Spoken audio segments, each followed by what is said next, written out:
Hello. Yeah, that's your name. Squirrels got me. Big Jim. Yeah. Really cold and fun. Cold and fun. Cold and fun. That's good that you think of it because that's what deer hunting typically is cold and fun. Yesterday morning, I'm glassing up on the pass and I see these deer moving. And I'm like, ooh, there's some deer moving. All of a sudden, I just see this person just head down, just hauling ass, wearing shorts and a t-shirt with a pack on. And I'm like, is that Tard? My dad always talks about floating through the woods like the autumn breeze. So Robert's when you're the 275 pounds, I don't know how you do that, but the Freightliner. It's just like a creeper. You're just kind of up in the corner watching what's going on down there. Yeah. You know, he's like, he's up there slapping it, pissing all over everything. Is it warm yet? How did you know the name of the actor? I know. How did you say his name? Hervé Villechaize.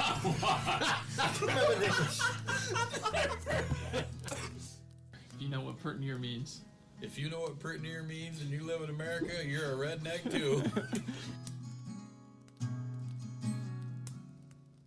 Welcome to the Log Talk Podcast, brought to you by Pert Near Outdoors.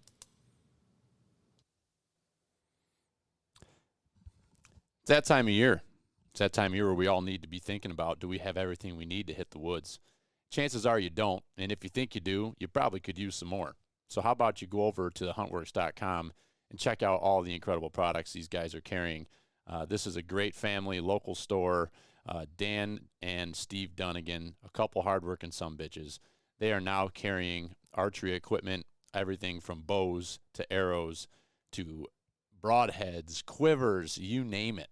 So on top of all the great tree stands and box blinds that they're carrying, they're now a full-on archery dealer, and really recommend that you check these guys out for your next big purchase. Head over to thehuntworks.com to see what they've got for sale.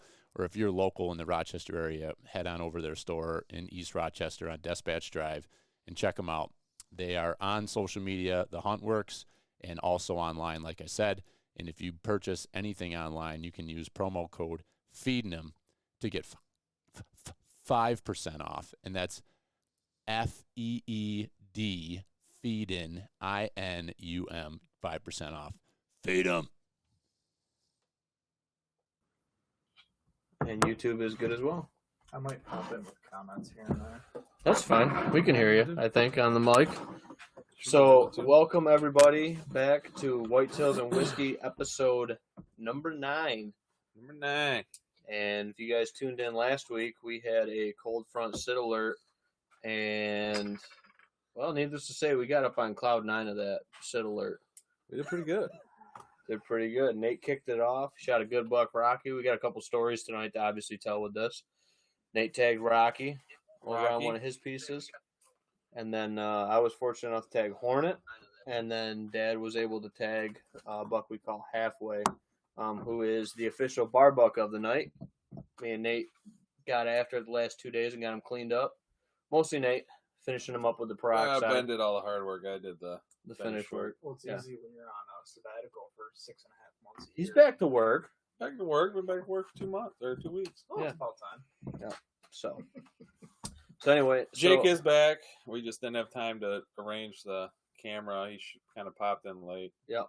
So, but that's what we got going on tonight. We got a bunch of stories coming tonight, like always.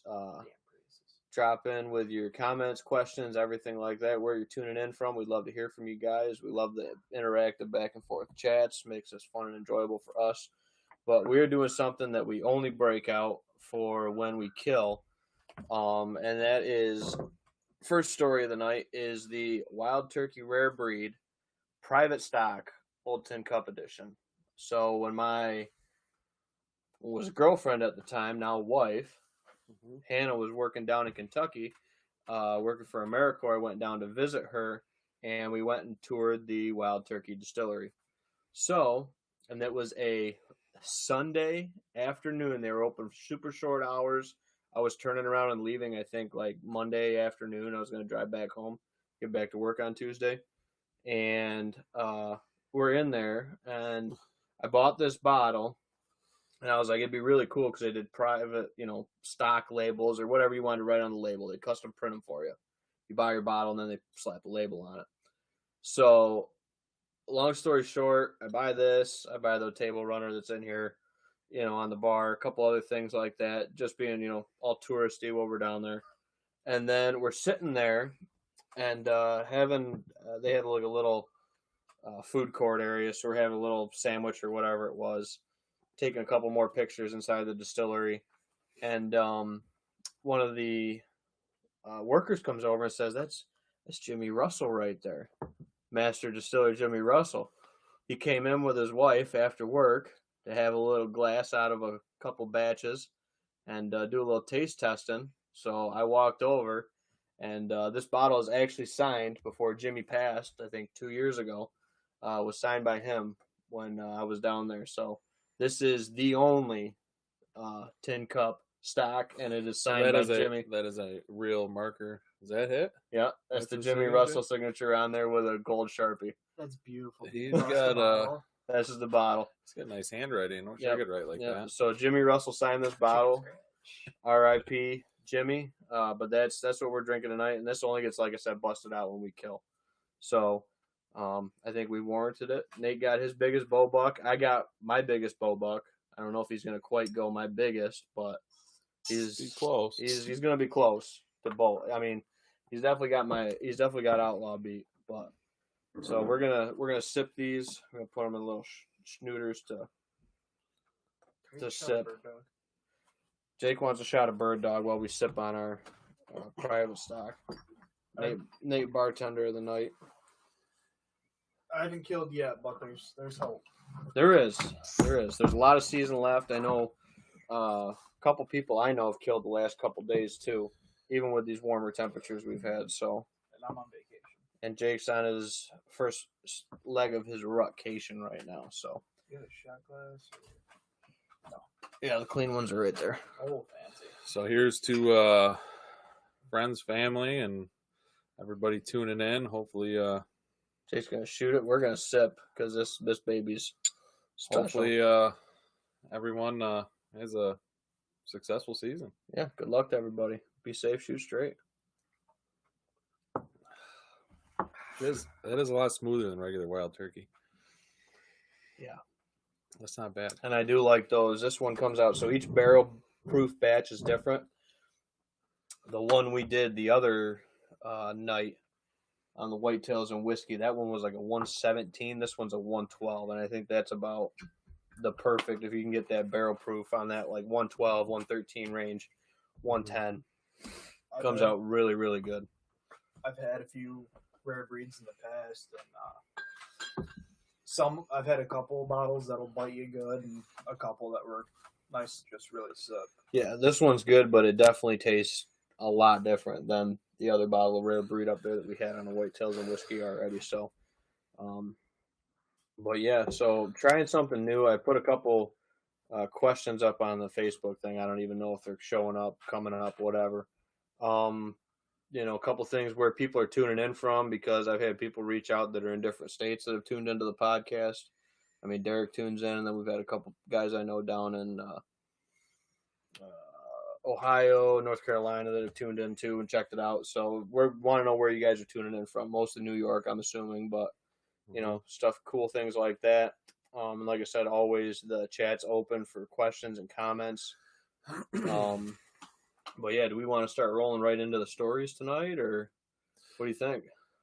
Yeah. I mean, we'll just start them in order. How they fell, how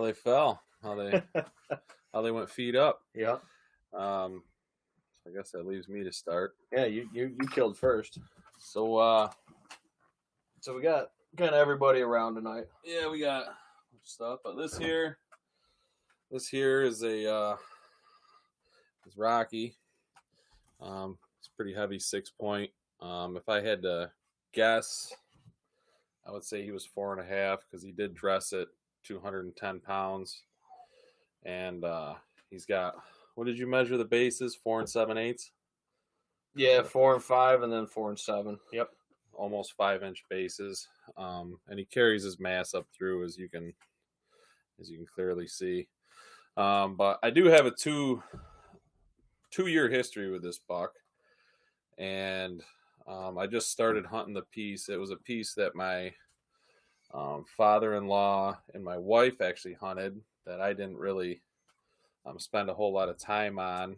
And I guess I just decided last year that I was going to ask if I could go over there and revamp their setups and everything they had over there, and just kind of set it up how I would want and how they felt about it. And they gave me the okay, and Ben gave me a hand out there assisting with stuff, and he's always got good insight. But we there was a few pinch points, and then there was a nice saddle right in the middle of the property that we set up on. We did a couple mock scrapes near our stands and set the cameras up on them. And last year, I got a bunch of, I don't know, probably a dozen or so pictures of a big 6-point. Didn't really know what to call him or anything, but by his body size, I mean, he's a big body, but he was just a big 6-point. Yep. And it was a pretty cool looking deer. And, I was thinking last year, I was like, well, if he gives me a good shot with the bow, I might take him next year or this year, and he never did. I did have one encounter with him in bow season. He was out about 50 yards out in the hay lot, which they turned over, and it was corn this year. But yeah, I got a bunch of pictures of him, and I didn't name him that year. Yep. So then rolling into 2022, I got my cameras out, I think the week before August, or possibly the first week of August. Got them out there. Pretty much the same setup, with the wife being pregnant, and within a month of my firstborn being due, I wasn't planning on spending a whole lot of time of maybe making any changes or anything to stuff I would want to do out in the woods. Didn't really have the time. So my plan was just to kind of keep things the way they were. And we were successful last year because the stand I sat in, my father-in-law shot a beautiful 8-point out of in 2021. But the love stand, and the reason the reason we call it the love stand is that where it comes to a Y in this oak tree, it actually, right in the Y, it kind of has the shape of a heart right behind the 18-foot ladder stand we have there. So that's why we call it the love stand. And it's actually set on a pinch point, and it has a logging trail that comes out to the corner of a agricultural field. And it's sitting right there on the west side of it. So going through, I guess I set my cameras up, and then I usually, after I set them up for the first time of the year, I usually, wait 2 to 3 weeks and possibly even a month to even go check them for the first time. And I go out and I'll pull all of them. And the big 6-point popped back up, and a bunch of other nice bucks I had on camera. And there was actually some really nice bucks on camera. Yeah. But Rocky, well, he was there, and I think it was like October, the second week of October, I got a picture of a buck, and a raccoon was about, I don't know, 10 to 12 feet up the tree, and this raccoon's staring down at this buck, and the buck's staring up at this raccoon. So I was like, oh, that's a neat picture, I said, and it's right on the mock scrape that we made, and I was like, that's cool. And I was like, oh, that's that big 6 from the year before. So I was like, like Rocky Raccoon. I'm just gonna name him Rocky. Yep. And he didn't really grow much, I think, in like frame size. He just, in mass, his body weight. He put out a lot in body weight. Yep. And the mass of his antlers really increased, but I had some bigger bucks on camera. I guess I don't know if I'd say body size, but I would definitely say he was the biggest bodied buck, I think. I would definitely say antler wise, there was a couple bigger bucks. And then about the third week of October, I went and pulled some cards, and it's like a 60-something acre piece. And I got 3-4 cameras out there, and I didn't have a single picture of a mature buck since the second week of October. The only mature buck I had on camera was this guy over there. Yep. And I don't know if he was running them off or they just had better things to do and didn't want to hang around. I don't really know why they disappeared. I'm guessing he probably would posture most things off dressing at 210. He would just push most things around. Yeah. He's going north of 250, 260 on the hoof. Yeah. But, so I was telling Ben, I was like, hey, I said, whatever. I said, Rocky gives me a shot. I said, I'm taking it. So I went out there. So last Wednesday was when we gave you the the sit alert. So I had to work Thursday morning. I wasn't able to get out in the AM. I got out. Of course, the wife she's big into the roping and horses and stuff like that. And that Thursday's mainly her night to go to the barn and do a lot of that stuff. So, but with that front rolling in and the weather and the time of year, everything was just lining up. So I was making phone calls to my mom, to the mother-in-law. I'm like, can you please watch Owen for 2 to 3 hours for me? I would really like to go hunting. And my mother-in-law came through for me and she said she'd watch him, which was great. Thanks, Gene. Mm-hmm. And,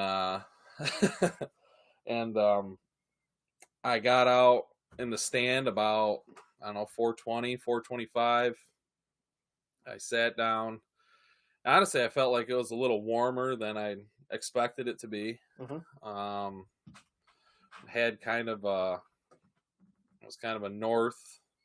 pretty north wind, northwest wind, mainly north from where I wanted to sit. And my scent was blowing right over an uncut cornfield behind me. So I got up in the stand, got all set up. I sat there for probably 10, 12 minutes. And I don't know, some people probably have a different opinion of this, but I'm a big fan of blind rattling, not so much blind grunting. I've never had a whole lot of success with. Mm-hmm. But I've pulled a lot of deer in just blind rattling. Yeah, a couple of the bucks. Two of them I've killed. Yeah. And he was a solid 3.5, possibly 4-year-old deer. Yep. Another 6 point, another big 6 point, not as big as this one, but another good 6 point. He probably I think he should have been a 7, but he busted one. But, anyways, so I grabbed my rattling antlers. I did, the way I do that is I grind my antlers more, like as hard as I can, just dig them together. I think it sounds a little more realistic, like the bucks are actually pushing against each other, not so much the slapping and everything else of the antlers. Definitely, rattle them around, but those pops, clicks, and the grinding.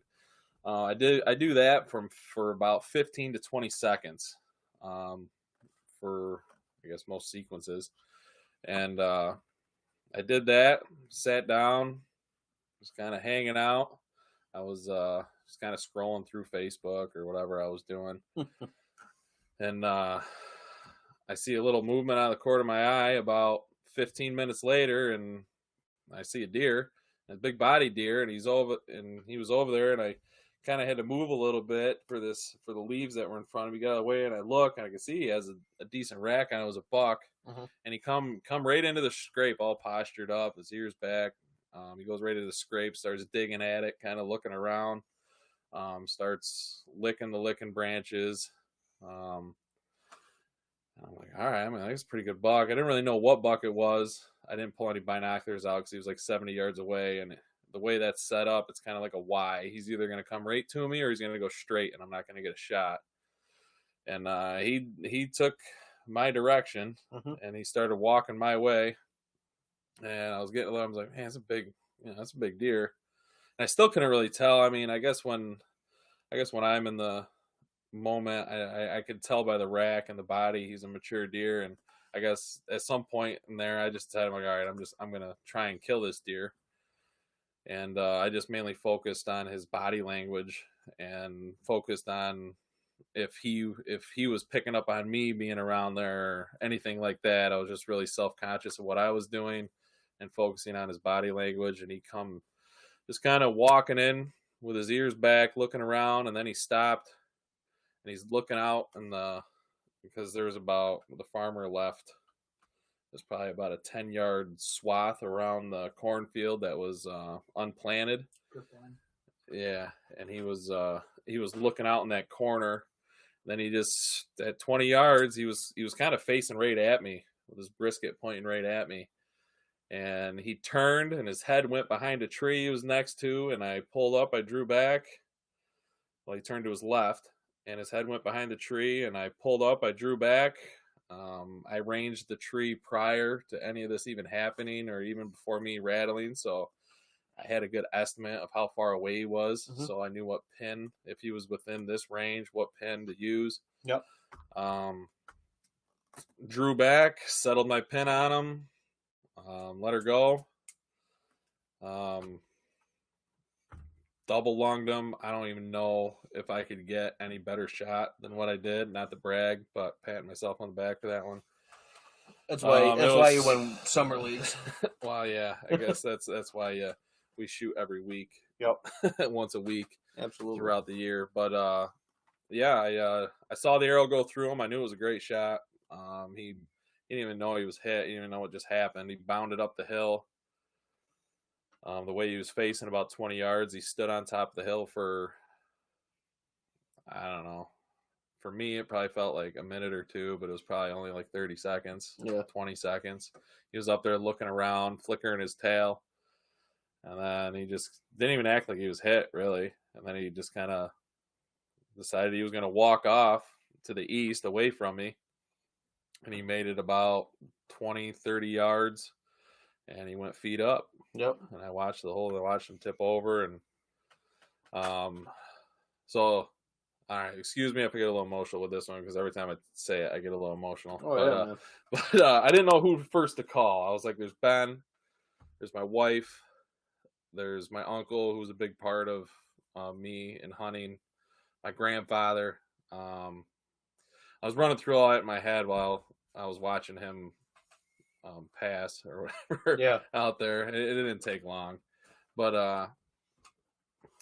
I decided I was going to call my wife, and then I was just about to hit send, and I decided, I was like, no, I got a better idea. And my mother-in-law was watching my son, my firstborn. So I called the mother-in-law, and I said, hey, Jean, I said, can you do me a favor?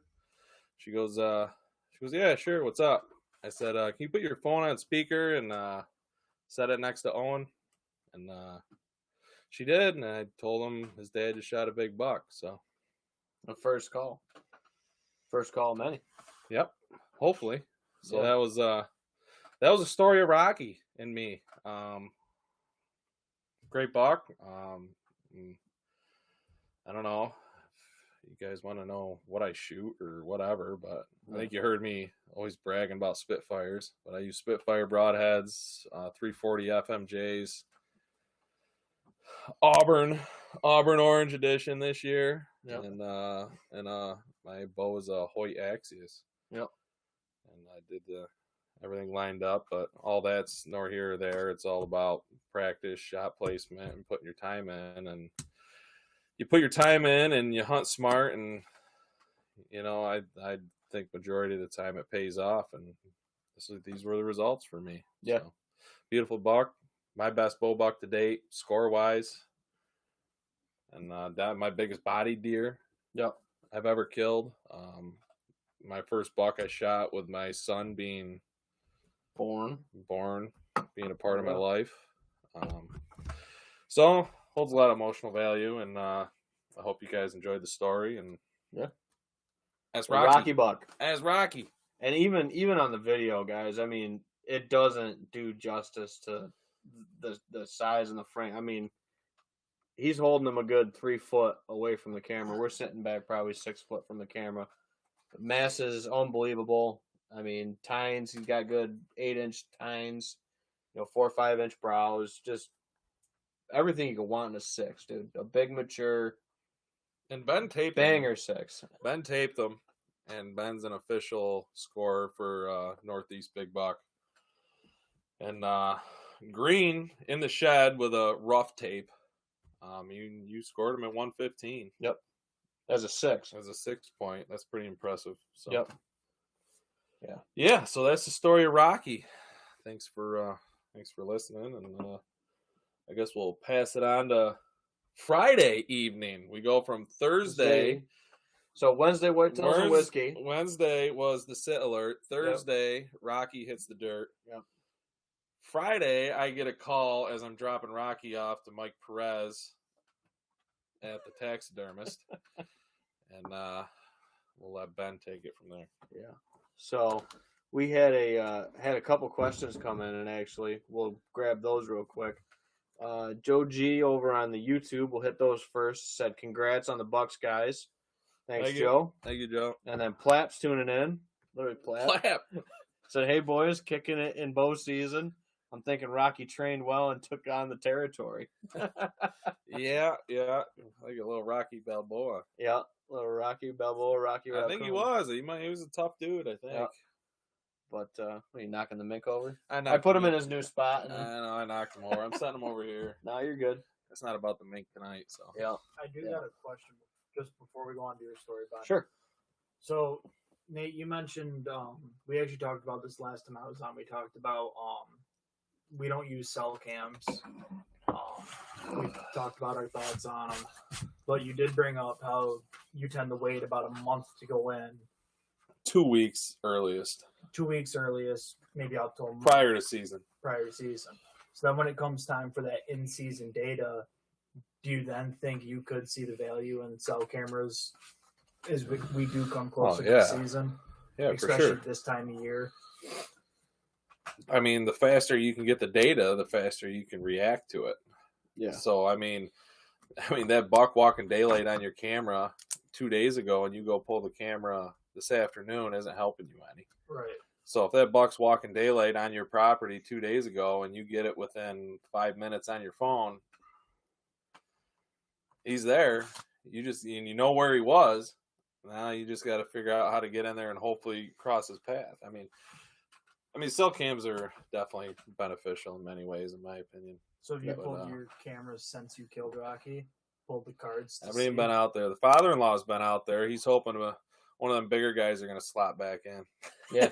Once they figure out the bullies out of the neighborhood, maybe they're going to jump back into the swing of things. Which is very possible. I mean, it'd be interesting to see if, going back on all your cameras, seeing if Rocky did give you, a pattern he was on that you might not have seen because you weren't getting those photos every single time. Mm-hmm. I did pull the cards the day I shot him. I just haven't gone back and grabbed any cards. And I did look at the data, and he still was the only mature buck there. Was he on a pattern every day, 3 days, certain directions? No, it was about once or twice a week he'd pop in.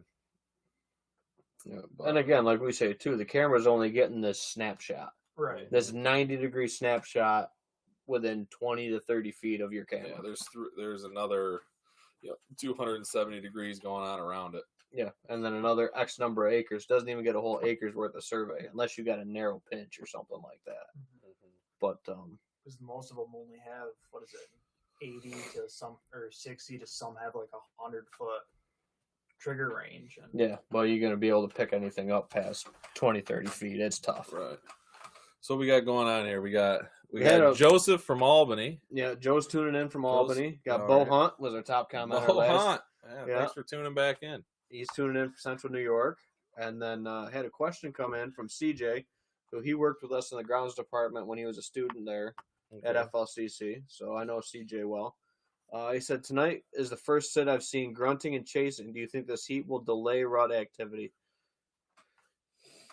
I'll take it first, and then I'll let Nate kind of chime in on that. That's a good question. It's one I've been hearing from a lot of people. Fortunately, we hit that cold front right, and we don't have to deal with the heat.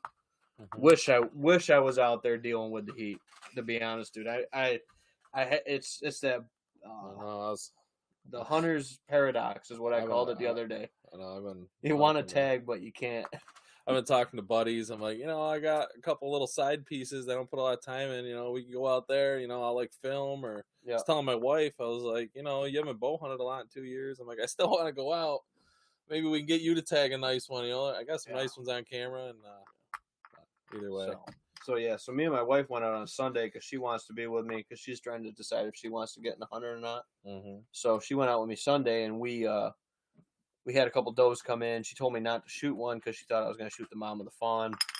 Anyway, long story short, we had 2 bucks chase the does off the field that night, and she thought that was the coolest thing ever. I was like, this is just like a small little taste sampler of what November's like. Yeah. I said, wait till you have a frosty morning, steam rising out of their nose. You get past that Oh November my 5th. gosh. You get past that November 5th, it's amazing to be in the woods. Yeah. I might just go sit out there and not even bring my... Nah, Yeah, I won't so bring do the that. camera. Yeah, don't. Less. I know. I probably ought to not bring the bow. Yeah. We're But, not bringing the bow. Anyway, I'm so, not going out. So the heat, I'm letting my spots soak for the time being, other than maybe getting out there and tagging a doe. But anyway, so with the heat delaying the rut, it's not going to delay it. The rut's going to happen the same time every year for your property in your area, and that's why I'm such a big proponent of the 1 year rule. Now, even though I didn't kill hornet on a 1 year rule that I know of, I haven't gone back and looked at it. We'll talk about what deer I think hornet was 2 years ago. Again, they don't have ear tags. I can't put proof to it and whatever, but I have an idea of what deer hornet was 2 years ago, which is really cool because we do see a lot of that 2-year-old cycle back into like 3-4-year-olds coming back down. But I don't think it's going to delay it. It's going to happen the same time every year. And I'll talk into a couple other pieces of that, later on with my story as to why that worked out. But no, we saw chasing Sunday. I know a lot of people have had shot bucks, off of does or chasing does already. So I don't think it's going to delay it. I think you'll see maybe some suppression in daylight activity versus overnight. But I still think that you're going to key in on those crepuscular dawn and dusk times for your activity. The coolest times of the day, pretty much. The mornings. And if you can find that really cool bluebird morning. Yeah. Those like this morning. This morning was a nice crisp morning. Yeah, it was a little foggy. Yep. But you get them bluebird mornings, it's like, like the perfect sunrise and everything, but you got them low temperatures. Yep. I've seen the most deer movement during the rut on those mornings. Yeah. So you got to look at that temperature on your extended forecast. The low temperature is going to be the next morning's start temperature, basically. Right. For your low. So if you're looking at the temperature and it says high of, let's just say 67, low of 45, that 45 is going to be the next day's start temperature. So that's what temperature it's going to be when, the sun comes up and the temperature's at its coldest.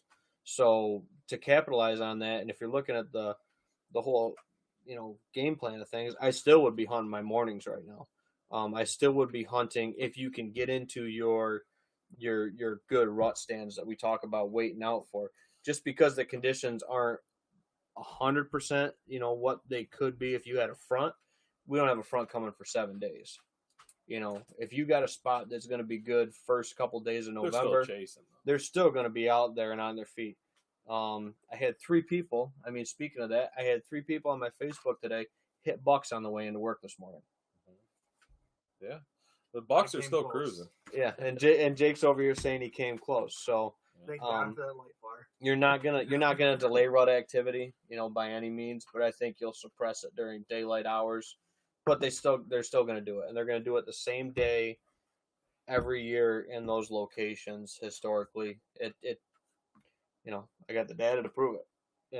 And I've got the seat time to prove it back to back. And then if you're unfamiliar, I guess, with a piece and you don't really know exactly where the deer are bedding, just focus in on geological features like saddles, pinch points, places that will funnel the deer down, because that will optimize your chances of getting a shot at a nice buck cruising through. Because I know I've hunted a lot of properties that there is no significant bedding on the property. You don't really know where these deer are bedding. I mean, you can pull up and you can guesstimate, maybe the neighbors, maybe the next property over, depending on your situation.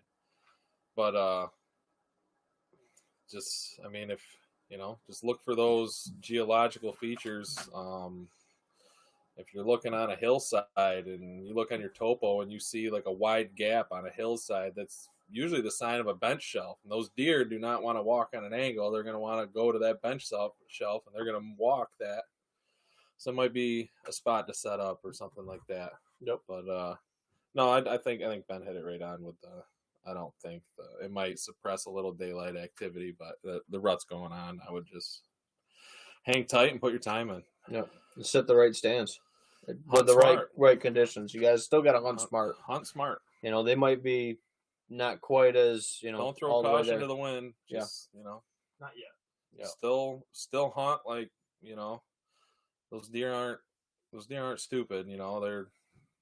The bucks are going a little nuts right now, but you know, sometimes you might have to get past a few deer before he comes through, and you got to hunt smart for that. Yep. Yeah, because you blow the does out of there, you don't know, you know, what that's going to Or a mess little up down buck the line. walks by and he picks you off. He's gonna go back and run through the woods, and Store, blow, whatever. Yeah. things are gonna happen. Yep. So you still got to hunt smart, and you just want to set yourself up in optimal situations. Yep. So hope that answers your question, CJ. I know that was like 20 minutes ago now, because that was during the middle of Nate's story, but that's all good. My wife commented and said, "Great story, Nate." Rocky, good old Rocky. So a lot of people will think Rocky Balboa, but it was because him and Rocky Raccoon. Rocky Raccoon were staring at each other in a trail cam picture. See, at Having to stare first, down. with the broken main beam, I initially went Rocky Balboa. Most people think. I mean, he resembles Rocky Balboa. He looks like a big Oh. scrapper. Yeah, big scrappy six. So did he break that in velvet, or I think so. Yeah. Yeah, I don't know if he was trying to put another point on there and it just didn't develop right. I don't know. We'd have to look back at pictures to really, and you're just guesstimating really at it. But yeah. And then Shanna Joe commented in, great score for Rocky. Thank you. So yeah, so that's everything on the lines. Nothing came in on the bullhorn. So the cool thing about the bullhorn, like we say, is it allows us to stream over Facebook, YouTube, all that stuff, as well as have the call-in feature, which we tried out in the shed with Billy. So if you guys haven't checked out the Bullhorn app, you can get that right on your cell phone. You can call in directly from your cell phone to the show if you have any questions or want to share a story of yours. So that's always an option out there, Yeah, too. maybe one of you guys capitalized on that front last weekend. Yeah, we'd love to hear We'd about love it. to hear your story. Yep. But let's roll into Hornet. So Nate, like I said, Thursday rolled right off of that sit alert like we talked about. And I think Nate, word for word, said Thursday through Sunday, if you guys go back to episode 8, a lot of deer are going to hit the ground. And we got 3 of them sitting here tonight. Mm-hmm. So he kicked it off perfect on Thursday afternoon. I was sitting a stand when he gave me a call after he said he called Owen, all that stuff, let everybody know. You shot him early, too. So, Yeah. I had him recovered by 5 o'clock nice. in the afternoon. yeah. I had just got home from work, Yeah. so the track stand cost me phone. Yeah. Got in the stand at 4:30, and he was dead by 5 o'clock and in my hands. Yep, absolutely. That's how we like it, but it Yeah. doesn't always happen. that way. No. But, so I was fortunate enough to, I took Friday off because of this front that we were talking about going into the weekend, and I kind of floated the possibility of taking off Monday. Scroll down to that. Oh, you want to be able to see if you can see him? Yeah, I want to see it. So I took Friday off in anticipation of maybe taking Monday too if I needed it, if the front was going to roll through right. Friday morning went out, had a really cool encounter, kind of nerve-wracking encounter with a giant bodied deer. After we were at the shed partying a little bit, Thursday night. Yeah, I kept you up a little late Thursday night. Yeah, Thursday night I got to bed a little late, but that's okay because, like I said, I was just going to the woods in the morning and, not going to work necessarily. So I got in and I remember texting Nate, and he's like, "What are you doing up?" And I said, I just got to the farm. I said, "I'm walking in." You're just like, "Holy smokes, you're going in early." And I was making a jaunt down on a 1-year rule to a spot on the farm. And I came out on this kind of flat top of this ridge, and it was just enough gray light, like you said, crystal clear morning, great looking spot. And I stopped dead in my tracks because I heard a buck. He like grunt and then snort wheezed right off the top of it. And I could tell he was close, like super close. And this is like, you barely see the hand in front of my face, gray light. Oh yeah, this is like Oh, yeah. this is like 6 a.m. or less. Yeah, it was early. I Quarter called to you. six, I 6 called you a o'clock. 5:45 on my way to work, and I got to punch in at 6. I was like, "What are you doing right now?" It's like I'm about Like, to you walk got in. another half hour before you need to walk in. Yeah. So I'm walking in. Have this deer start grunting and do some snort wheezes, and I could kind of see just a little bit in the kind of the mixed vegetation. I could see a deer come out within 10 yards of me. Not a very big deer, and they kind of I could see them kind of in that just that hazy kind of they're appearing, disappearing, in the vegetation, and they kind of work to my left. That deer does, and then I hear two more like deep grunts and like bellow grunts, and I'm like, this is a serious buck, and I could, like I said, I probably couldn't even see my hand in front of my face, and actually see it was a hand, but and then I hear him rake the ground a little bit, and he comes out, and I could see the body and just the size of the body of that deer. I was like, holy smokes! I didn't know what deer it was, couldn't even see his rack. I could just see body. And the doe, I'm assuming that he was with, or maybe it was another buck he was walking off. I don't know. I could hear that deer eating leaves. I'm sitting right next to a locust tree. I could see that deer and hear the twigs moving as she's like eating on them and breathing. Like I could probably touch her with my arrow if I wanted to. That close, and he's out there looking large as life in the gray light. And then all of a sudden, I see him stop his movement, and he just blows and bolts. And I go, thank God he didn't run me over. So, unfortunately, right place, right time. If I'd have been in there an hour early, I might have been able to get past it, but I'd have been 2.5 hours before daylight. So, I got down to my stand location. Saw a couple deer that morning. Nothing I wanted to shoot. Got out, came back home, did some stuff around the house, and then actually stopped in at Nate's house and helped him take some pictures of Rocky. Family pictures of Rocky with Owen and his wife and all that stuff, which I think Nate's going to pull one up. So I took those pictures, and Nate's like, well, I want to get you going. I don't want you to be late to the stand. And I'm like, no, I said, this is important. We got to have this, these pictures done up. So, but we'll see if Nate can pull up a good photo. Buddy can. Jake, hold that in front of that camera there, man. So that was the nice family photo of me, my wife, and Owie. Big old Rocky. Here. That's good, Jake. Thanks. Absolutely. So Ben, the photographer, hunter/photographer/groundskeeper. Yeah, everything. Real estate agent, consultant. What don't you do? Husband. Not a father yet, but that I know of. Anyway, so Nate was saying he had that north wind, and it was actually dancing around to the east that afternoon. So I was like, I think, and he'd been joking all year. He's like, I think you ought to go up to Topfield. It's just kind of been the joke all year. And I was like, well, I just, don't have the wind for it. It's not really. Like Topfield. Yeah, I know Nate likes Topfield. It's where I proposed to my wife. It's got a lot of good memories where me and my dad have shot some birds, shot some turkeys together up at Topfield, stuff like that. So, Easy walking too. it's a nice, fairly easy walk into to that stand. So, I actually have a northeast wind, which I have a stand up on Topfield that you can just sit with a east or a northeast wind. Southeast wind. A lot of east wind this year. Over a week straight, we had some kind of east wind. Mostly southeast, and yeah. So we had that east northeast, which is perfect for that Topfield stand. Gotta give a shout out to my dad. He set that stand probably 3 to 4 years ago. Nice spot. It is a nice spot up there in that corner. Works really well. The woods kind of bellies out into the field just a little bit, and he's got it sitting right in the middle of that belly. Yep. It's nice. Nice little pinch point in the corner that works out good, and then blows out over a valley bottom and to a neighbor's house with that northeast east wind. So it's perfect setup. So I get up in there. Haven't had any intel up there at all because I haven't even hunted that section of the farm yet this year. So again, going in low impact, finally get the right wind to hunt this spot. And we talked about it last week on Whitetails and Whiskey about bumping hornet on a different spot on the farm.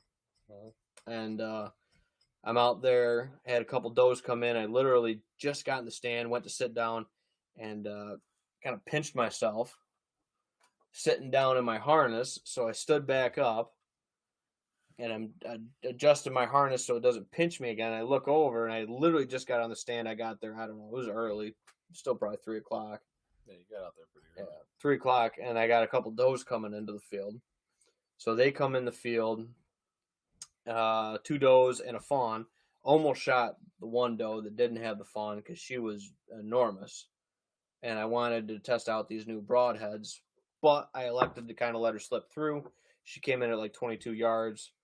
Would have been a nice, really easy chip shot. It's where I shot my doe with my pistol last year. It was out of that same stand, same trail.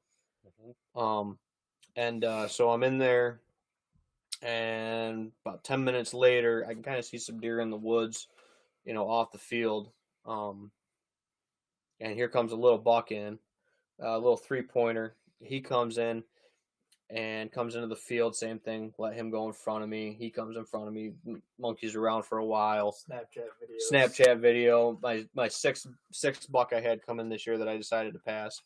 And that's something I've just kind of done the last couple of years. Is people don't believe me, so I snap them. Yeah, the little bucks that come through, the little 6s and 4s and whatever. I like to take videos of them too. Yeah. I was in the stand that night too, and we were texting and Snapchatting back and forth. Yep. Yeah. So I let that little 3-point go, and then he went out there and he was pestering the does, quite a little bit.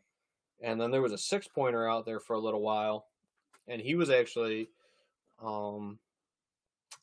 he kind of feeding on the far side of the plot, keeping his distance, but he kind of kept looking to the northeast, which is kind of where the wind was, coming from in that night. And I'm watching this 3-pointer. He's really close. He's probably within 20 yards of me with a couple does, feeding and stuff like that. And then they kind of work off to the right there after 20 minutes.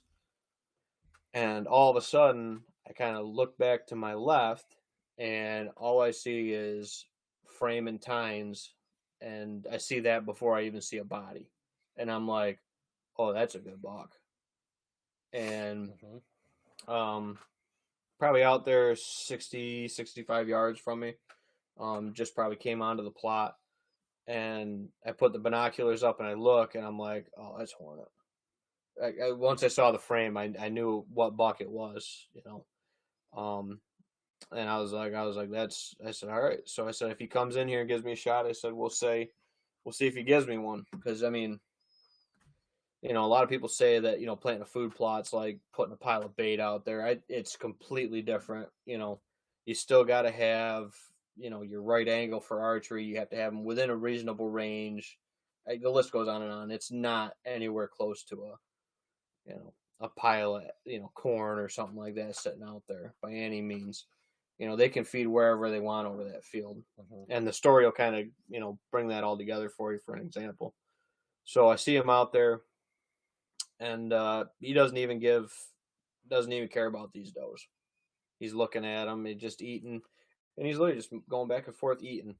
And he starts kind of walking towards me, and I say, all right, I said, maybe I'll get a shot here. And just when he came on the field, range of spot, 42 yards, and lo and behold, here he comes. He comes and he walks right down the edge of that clover and that turnip plot, of the tin cup turnip plot mix. Comes right down the edge of it, and I'm like, man, it's 42 yards. I said, I don't feel comfortable with that. So I let him walk through, nice broadside, proud as a peacock. 42 yards, walk across that. So he'd already, come on the field, figured out it was safe, been on the field maybe 5 minutes, and he walked through one of my shooting lanes that you helped me trim out, and 40 yards. 40 yards is a poke. 42 yards is a poke. So, and then I get to watch him hanging out there, posturing off that 3-point and that 6-point for half hour, 45 minutes. Even when he got out to about 70 yards, I ranged him. Again, with a rifle, pistol, anything like that, he'd have been triggered a lot sooner. But with That's the archery that's equipment, the problem with bow season. You know, you wish you had your gun most of the time. Yeah. But so he was out there, probably about 70. I think I ranged him like 72, 73 yards, and I kind of turned over my shoulder and I threw a grunt out to see if I'd bring him back over, and he didn't even pick his head up. That 3-point picked his head up, and he's looking all around. But as long as the deer wasn't getting within like 10 yards of where he was feeding, he didn't even pick his head up. He didn't care. He knew he was the best deer on the field, and nothing was going to walk him off necessarily. So, like I said, he's out there feeding, and all of a sudden that 3-point goes to leave, and he comes right to my corner where he came out at that 3-point, and I'm like, holy smokes. And then all of a sudden I look over there and Hornet's turning and he's kind of following behind him. And I said, this 3-point's going to get this freaking deer killed. I said, no kidding. So I get kind of turned in my stand where I can shoot my shooting lane sitting down, because I would prefer to shoot my deer sitting down. And the 3-point comes through, probably 30, 32 yards, comes right in through the pinch and goes up into the woods.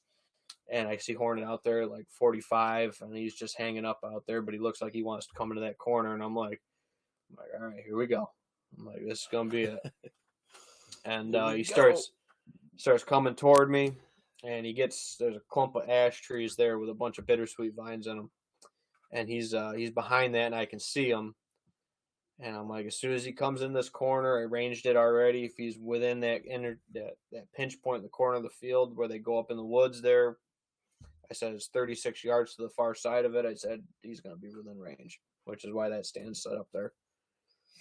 So what's he do? He turns and he starts going back to the south from where he was coming. Instead of going north, he's coming kind of south out of the field. And so I made a split decision while he was going that side, because obviously that's my weak side, going to the right. While he's behind those couple trees and the bittersweet vines, I stood up, got up on my feet, and got turned, kind of shimmy stepped down the ladder stand, and, got turned around. And I can see him right on the edge of the trees. And I'm like, all right. I said, he's gonna try to take that trail under that walnut tree out of the field. Yeah. So I said, here we go. I said, this is going to be it. And I could see him behind that last tree. Pulled my hand out real quick, clicked that rangefinder, back in the harness it went, clipped up, had 34 yards, and he saw his nose come out just as I clipped up, pulled back in kind of one motion all together. And he took probably 1 or 2 steps out there like he was wanting to go into that trail. He wasn't going to keep feeding. He was getting ready to exit the field. And I can't shoot him once he gets out of the field and into the woods there, because it gets kind of thick on the edge. And I gave him 2 little bep, and settled that pin and squeezed it off. Felt everything smooth. Everything felt good.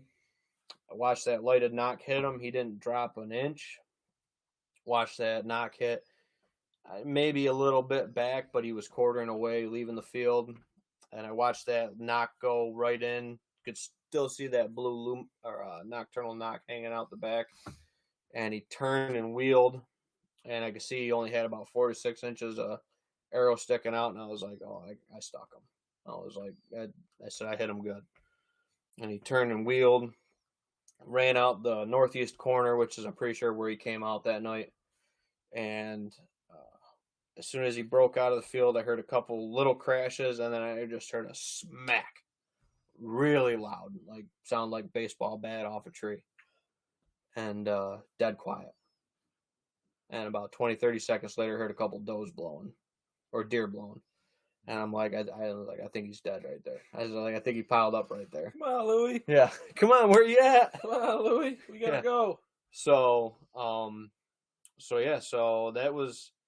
that was kind of the hunt in a nutshell. Waited 2 hours. Called up Nate. My wife was there. My dad was there for the recovery of him, and was fortunate enough to tag what's my best bull buck. Mainframe 10. Got a little one over here. I don't know if he'll quite make an 11.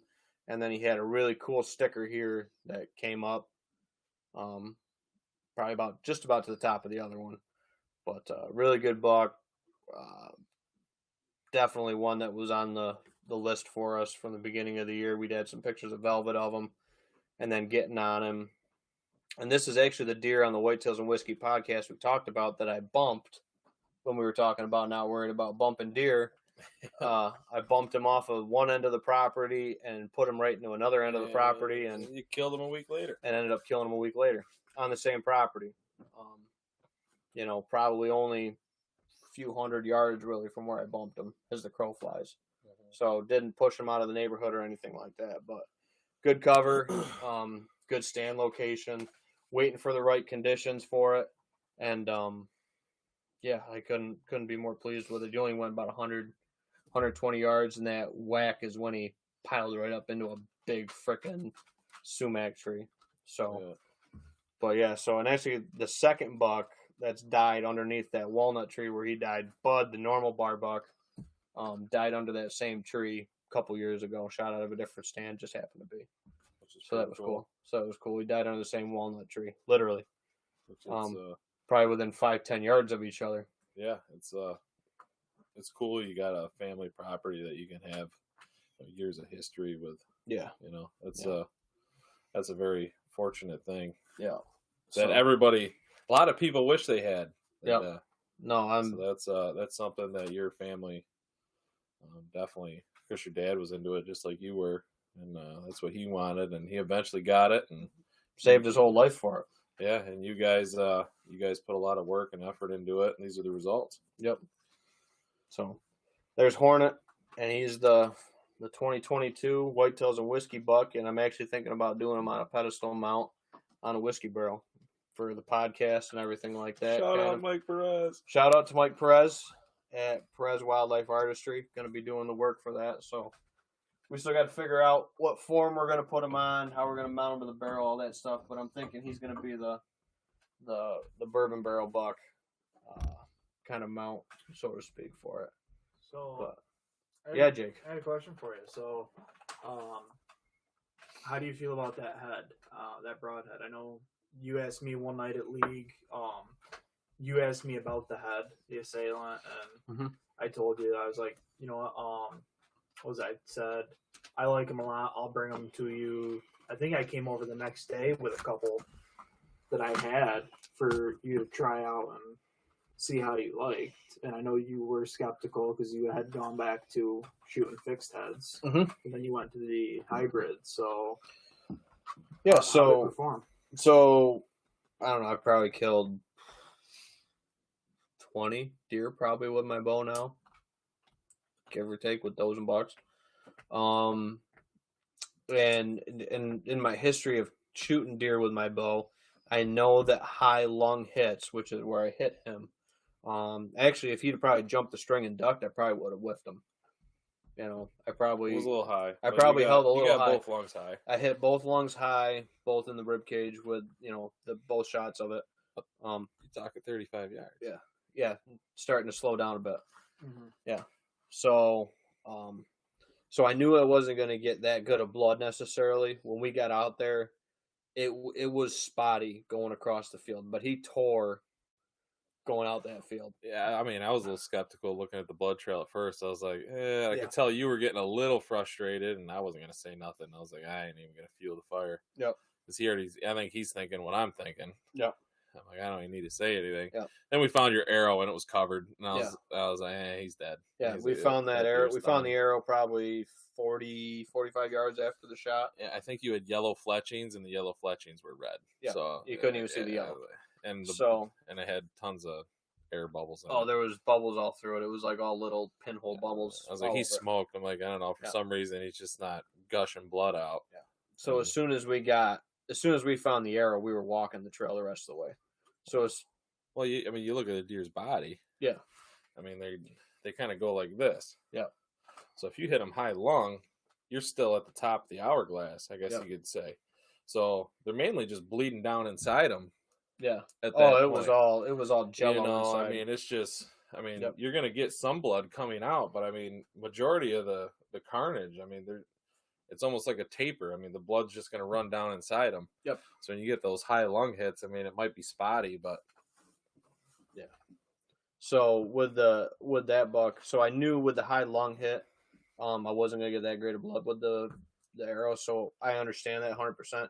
But then once the arrow came out, I had both holes, so you could walk it the rest of the way. Once he got into the cover and then started going down that hill, you could walk that blood trail. I mean, it was painted. The cut was great. Like I said, I'm looking forward to maybe getting out there and tagging a doe with it to, put one to use and hit one maybe a little lower. But Broadhead did his job. I mean, the deer was dead within 15 seconds on the crash of the shot, 10 to 15 seconds. I mean, quick, effective, double lung, and that was with no diaphragm hit, no nothing. Performed good, didn't wreck any blades, didn't break up. The Broadhead went good on impact and everything through the one negative thing we did find. Yeah, the one negative with that is with the way that the blades come back on that, it pinches against the shaft of the arrow almost. And it punctured his FMJ. It punctured the side of the FMJ. Really? Punched a hole in the side of it. So I don't know with the carbon if that would cause it to splinter or not. Splinter on a carbon and your FMJ screwed.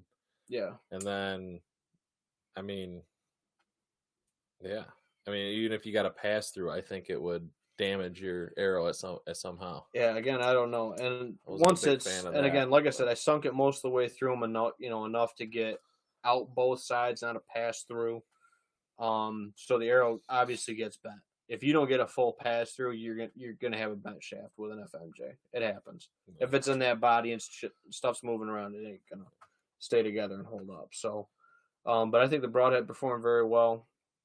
It was super sharp. It cut paper right out of the package, which is what I like. I like that sharpness out of the package, and not having to sit down here and grind on it. And you get a little more of that with the mechanical side of things. Those fixed ones, sometimes you got to do a little touching up. Yeah, I can't tell how many times I've stabbed myself with those broadheads. Yeah. What do we got for comments here? We like doubled our comments. We better catch up with people. So, So Shanna was the last comment with Nate, Rocky's buck. Nate Paddock tuned in, said Thursday the 20th. That's right. Nate shot one. Clayton's brother shot one on the 20th. Congratulations. So right before that. So absolutely. The Nates doubled up on a Thursday night. I like it. Yeah. So Nate Paddock shot one on the 20th.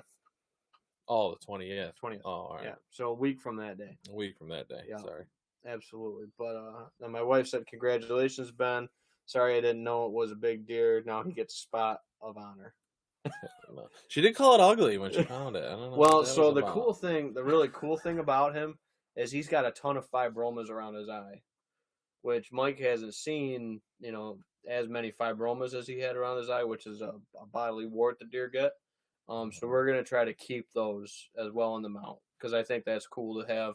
Obviously, the deer, character and stuff that deer had. And actually, speaking of that, talking about the cell camera that Jake talked about and stuff like that, and having that real-time data that can be helpful, that was actually the third night after going back through. Remember when we pulled cards, took them back up there for pictures and stuff, pulled cards. He'd been out there. That was the third straight night he'd been out in that food source. So had I had a cell camera, maybe I'd have slotted in and killed him a day sooner. Yeah. You never know. But again, I needed that northeast wind, and that's the day I got it. So that's the day I hunted it. So, I'm starting to think it's at least next year. I'll give it a shot with two. Cell cams, yeah. I mean, if you got the means to do it, definitely upgrade to a cell cam. There's no question about it. They're better. I had a couple spots that faster you can get the information, the better.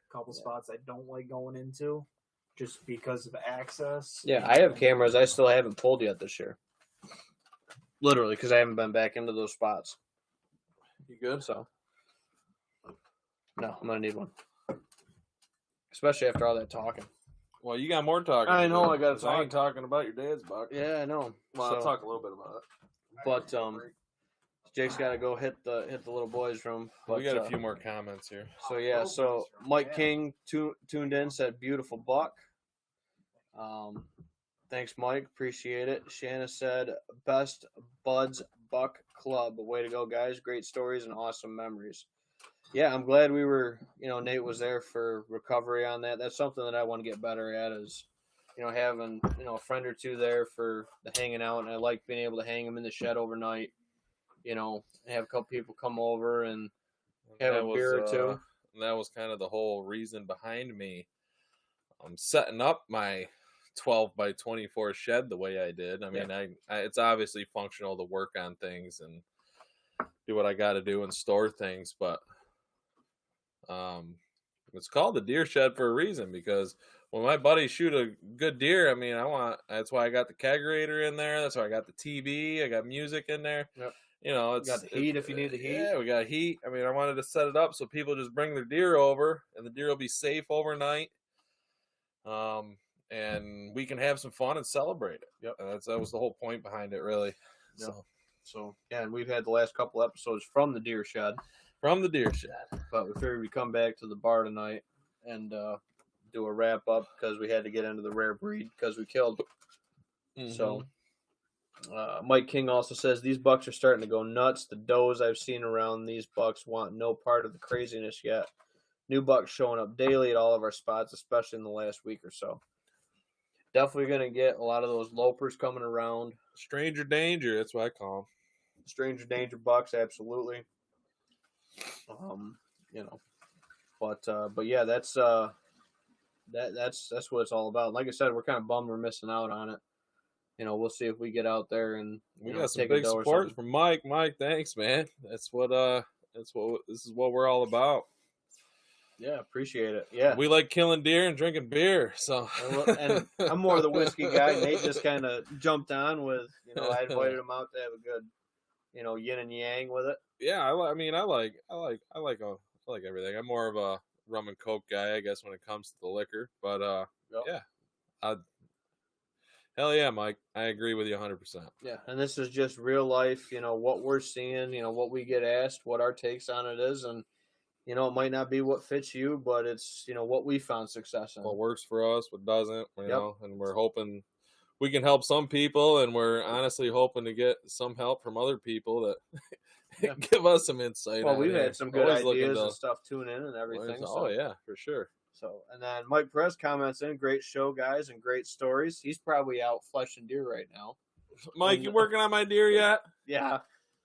Thanks, Mike. Appreciate everything you do. Yeah, so Mike Perez, another plug for him, Perez Wildlife Artistry up there in the edge of Sodas, right on Route 14. You might look at his sign and say, hey, that's a charter, but that's actually a taxidermy shop there on 14. So Mike Perez has done all my shoulders, and actually there's a cool piece of the story with the buck that Dad killed halfway that, will kind of come with full story with that too. So I think that does everything on the Facebook side. Gave Mike Perez a shout out, Mike King a shout out. No one's commented on YouTube. Plaps hanging on, maybe or not. He's probably sleeping by now. He could be sleeping, staring at the ceiling. Double check the bullhorn. Nothing on the bullhorn. Got one listener on the bullhorn right now. Probably Billy Harvey. Yeah, it could be. Probably Billy Harvey. Always on the bullhorn. But, yeah, so I guess we'll dive right into the story of Halfway. So, you want to pull him down for this? He should come right off the nail. Oh, yeah. Perfect. So, you get the screen pulled back up.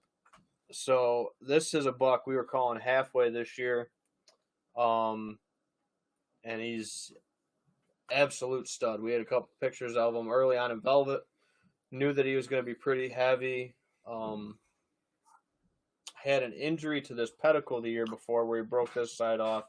We've had this happen at least 2 other times that I can think of on the farm the last couple years. So what happens is this pedicle gets really screwed up, and I'll hand it to Jake to put in front of the camera. He's kind of the assistant of the night. Right there, showing around the Booner Spike. Who's the lady on Wheel of Fortune? Vanna White? Yeah. Jake or Vanna? Yeah. The Vanna White. Think I'm that hot? So if you look at that pedicle, oh, that's perfect. So if you look at that pedicle, how messed up that is and how malformed that is. Kind of So- show around the backside there Yeah. of the broken side, Jake. So Not really broke. Yeah. yeah, right there. You can see how So it's- he broke that extremely hard last year. We watched this buck quite a bit. Didn't end up finding his shed last year, unfortunately. And then, but if you look at the mass, I mean, yeah, Jake can't get his fingers around the bottom of it. He's got a beer can down there for mass on that 4-point side. I got fucking bear paws. I would definitely say 5+ in Yeah. circumference. Definitely getting on the north side of 4 Maybe. and 3/4. Thank you, Jake, Put 'em here, for this buck. So, couple cool things about this buck. I wasn't with my dad for the hunt. Like I said, I was hunting with my wife over at a different piece of property that night. But Dad went out, and this is actually, we did a little bit of digging back. This is the first buck he's killed in archery in just short of 30 years. Mm-hmm. The last time he killed one, I was a fresh-born baby, just 3-4 months old, and him and Mom went to the woods to pack out a buck that he shot when I was just a baby. It was the last one he shot with I've seen archery. that picture. Yeah, it was the last one he shot during archery. So, So he's got you in a harness too. yep, he's got me on a little like baby carrier kind of satchel harness thing. Awesome buck. This is the first buck that my dad has actually taken off of our property since we bought it in 2008. This is the first buck that he's harvested off the property.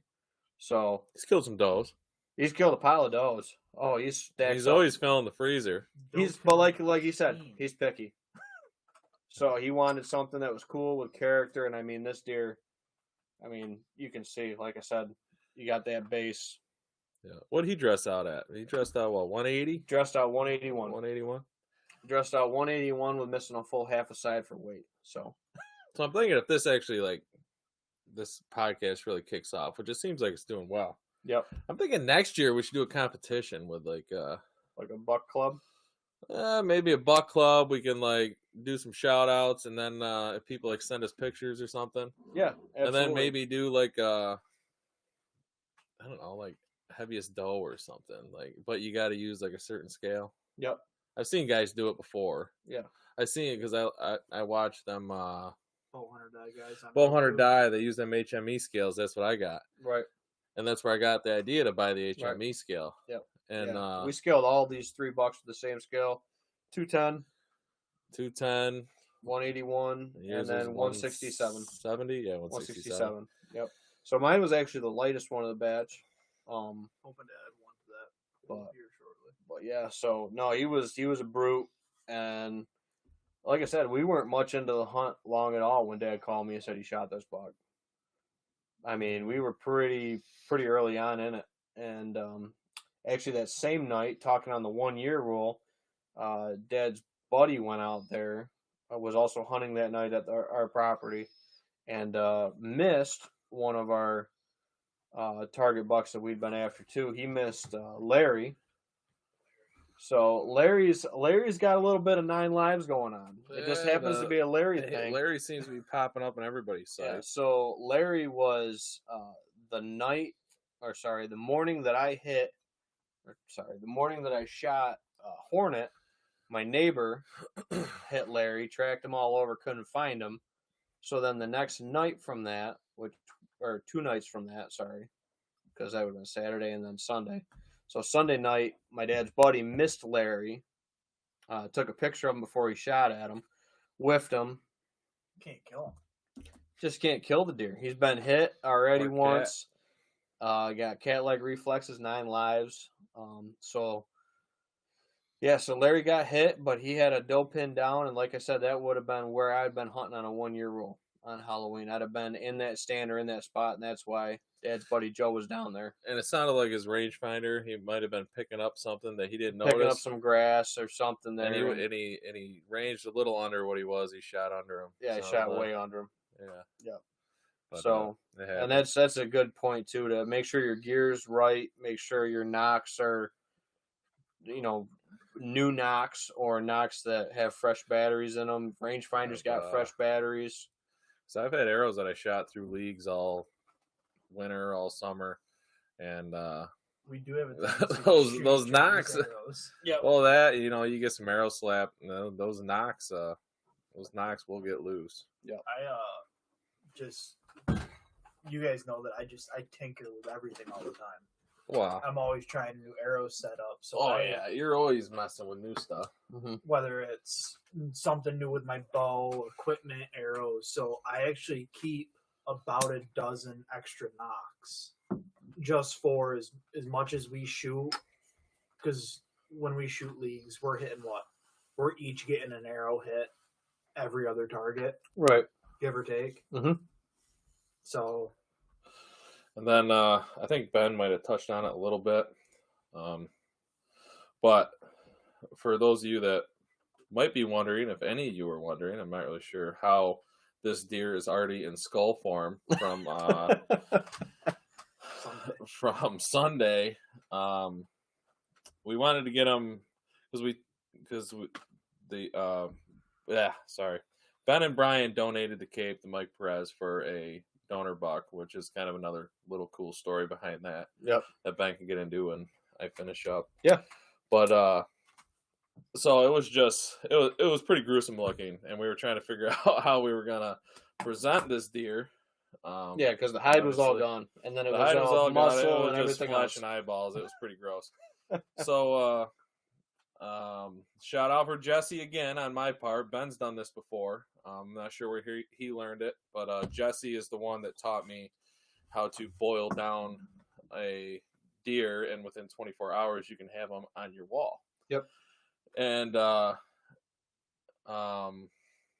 that's what we did. We decided was a Monday night. You stopped by, and you were dropping off my deer, Rocky, from Mike Perez for the podcast. Yep. And we were talking, and you were like, man, I don't know. I got to figure out a way to present them. And I was like, well, I got everything to do it. It's just one of them outdoor turkey cookers that I got an old pot. I got an old canning pot that I throw on top of it, fill it with water, boil them down, and just take a knife and start scraping and hacking. Mm-hmm. And usually within 5 to 6 hours, you can pretty much get them like this. Yep. The night ran a little late. We didn't get it completely done. It took me probably Ben did most of the work the first night, and then I did a little finish work, and I used hydrogen peroxide to bleach them. or you can use. I know my dad's used bleach in the past. Bleach. I've heard OxyClean works, or OxyClean. Is it OxyClean? Yeah, I've heard OxyClean before too. Yep. I don't think it's what I'm supposed to be. Yeah, maybe it's OxyClean. But either way, you dump out the dirty water that you're boiling all the meat off with and everything, and you start with fresh water, and you add your peroxide and tape up your antlers so you don't bleach any of that, and put them in there for, I don't know, 5 minutes or so, and you pull them out, and it gives them a nice little white shine. Mm-hmm. But yeah, that's kind of a rough DIY of how you can have a skull mount on your wall in a night or two, in 24 hours of Yep. shooting the deer. Right. If you got the time, and if I would definitely recommend. if you don't have a weak stomach, it's definitely something you and a buddy or two can hang out, have a few beers, and have some fun. So Yep. that was just a little touch on that, and Jesse gets a shout out like every other show. Oh yeah. Got to get him on here. Yeah. Gotta He get the said we feast up. tried getting him on here, and he says, "No, I got to kill a buck. I gotta first." kill. I gotta kill a kill. buck. Well, he did. He got a nice doe. Yep. I think we gave him a shout out in Yep. one episode. I Yep. don't remember, but he got a nice doe. When But- isn't he killing something? He's Always. yeah, he's always hunting something or fishing for something. Yeah. Um, So we want to get him done, but kind of fitting. Mike offered to help me out, and when I shot my first bull buck, I didn't have the means or the money to pay to get him mounted. And through the relationship we've had over the last couple of years, he offered to do, my first bull buck for me as basically a remount. I did a skull mount like that with him, which was nice, but I just didn't, like I said, they didn't have the money to shoulder him. So Mike's been offering, and we've been looking for capes, and had one, wasn't big enough. Had one, was spoiled. Blah blah blah blah. So the mount of Dad's first bull buck is at the farm is going to be the same cape that goes on to my first bull buck, which is cool to tie it all together. Came off the same piece, same property, everything like that. So just literally over the hill from where Dad shot his buck is where I shot my first bull buck. So donor cape on that buck is coming off of halfway. The first of the Phelps bar bucks to fall victim this year. Yep. Just happens to be halfway. Got a couple other ones around, hanging around. Smokey for Smoking Tails, and Dono for the wine bar, and Clipper got the pass already. So going back to your story about how that cape is going to be used. Yep. This was I brought this up to my dad. What was it? Sunday. He and I were together, and I made the comment of I've always used the rattle bag. I haven't found enough big enough sheds or killed a buck or I've killed bucks, but not one that I wanted to make into a shed to rattling antlers. So I actually asked my dad, I was like, for all the times we'd been together and you'd killed a buck when we were together, do you have one in mind that you'd want to maybe make into a set of rattling antlers? Something so that sentimental. So I could have like an old hunt of he and I with me at all times now in the woods. And I actually got a text today at work saying that it was ready, so I'm gonna stop and pick that up tomorrow night. Nice. Tomorrow night, tell them to get it ready for tonight. You're off tomorrow. I know, but you got deer to go after. But I don't want to be swinging into my parents' house at 9:30 at night. Yeah, that's true. This is true. His new retirement job, and my mom working. I don't want to swing in and kick the door in like, "What's up?" Yeah, what's up? Where's my antlers? No, that's very cool. Yeah. So, yeah, Mom said 2007. Yeah, we bought the farm in 2007. So this would be going on year 13 or 14. Yep. Dad's first buck off the farm. That's awesome. Good old halfway. And the nice thing about I guess this podcast, that I think you get a little contrast between someone like you who's had a piece for over a decade, that you guys have worked very hard on every year to get it to where it is, and passing deer and the heartbreaks of whether they get hit in the road or poached or neighbors and all congrats to a neighbor that kills one or whatever. It's always a bummer when you're all excited about a deer and someone else gets them. You're obviously happy for them to an extent, but it's always a little bit of a bummer that you were after them. I think we've all been there. But and then me, on the other hand, I just hunt permission pieces. I'm pretty limited. Small lease pieces and little small lease pieces. I don't have a lease. I think over 60 acres. But I'm limited to how I can alter, I guess, food and everything. So I gotta hunt it at whatever the farmer puts out there and adjust the things. So there's definitely two different styles of hunting. It'd be cool to get Tomes on here one time. He's turned into quite the public killer. Oh, well, we're gonna have to wait. He's on a 2-week Indiana, Ohio trip. Yeah, he's what is he, a county or state or town worker? So he gets the winters for off. Midland Asphalt. Oh, okay. So he's off all winter during the winter. So he's got time to do all that, which is great for him. Mm-hmm. But it would be cool to get a little different perspective there sometime. Yeah, he killed a public stud here in New York. He's killed a couple. Good publics in Ohio. Yeah, killed a good public in Ohio last year. Killed a nice one on a permission piece last year, and then killed a stud on public this year, dude. I've known Ethan for a while, and you've known him better because he's been your neighbor. Yep. Him and my brother and my sister all worked on the same farm that I hunted on, and I worked there a little bit when they needed some help during harvest and stuff. But got to know Ethan a little bit over the years, and he's quite the Yeah. quite knowledgeable and quite the hunter. Yeah. He's quite good at what he does. Yeah. So. Shout out to Ethan in Indiana. Good luck, man. Tag one. Luck, Ethan. Yeah, he's in Indiana right now with Taylor, who we shoot leagues with. He's out there with Taylor right now, and I think they're going to Ohio next. I think I got a couple days left in Indiana. Man, but good luck, Taylor. Finding quite a I bit. didn't realize Taylor was out there with him. Good luck, boys. Yeah. Finding quite a bit of dead bucks, actually. Holmes was snapping me today. I've heard a lot of reports of bad EHD In some areas, yeah. like real bad. Mhm. I heard something about that too. The I don't know if it's just me thinking this, but you know, with our friendship with all of each other, you know, going back over the years of, you know, helping you out on the farm, and it just, you almost kind of feel like a little, I don't know how to say it, like you get even more excited. Like we all get excited when a buddy kills a deer, but knowing that like we've helped in a way, either trimming stands or something on the farm, and then to see it pay off, it adds just a little bit more to that excitement. The story. That's just part of being a blue collar guy. I mean, you like to see results from the work you do with your hands, and that's all. That's all part of it. Yep. But those are our stories. I mean, where are we at in time? How long have we been on here? We're sitting just under an hour and a half, which is right about where we like to be. Yeah, so we're doing good. Anything else? So any comments from anybody coming in? I know Mike King and Mike Perez tuned in tonight. Bo Hunt always.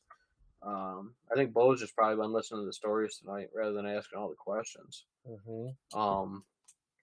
But might not have been super informative this week, but it's kind of a fun podcast. But yeah, and I know Steve Westfall tunes in because he's liking comments.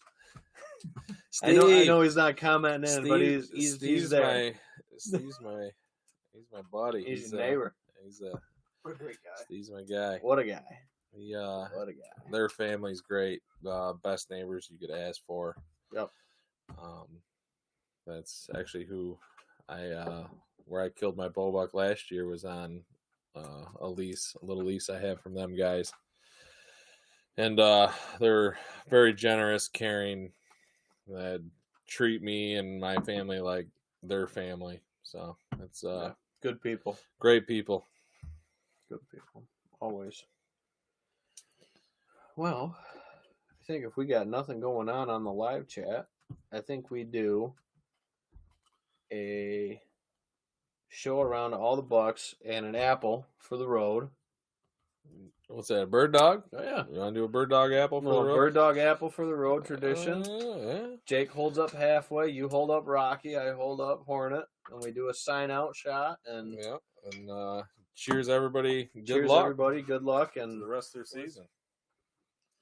Sounds like a plan to me. Jake's over there getting ready. I'll grab halfway down for Jake so we don't knock anything over. But yeah.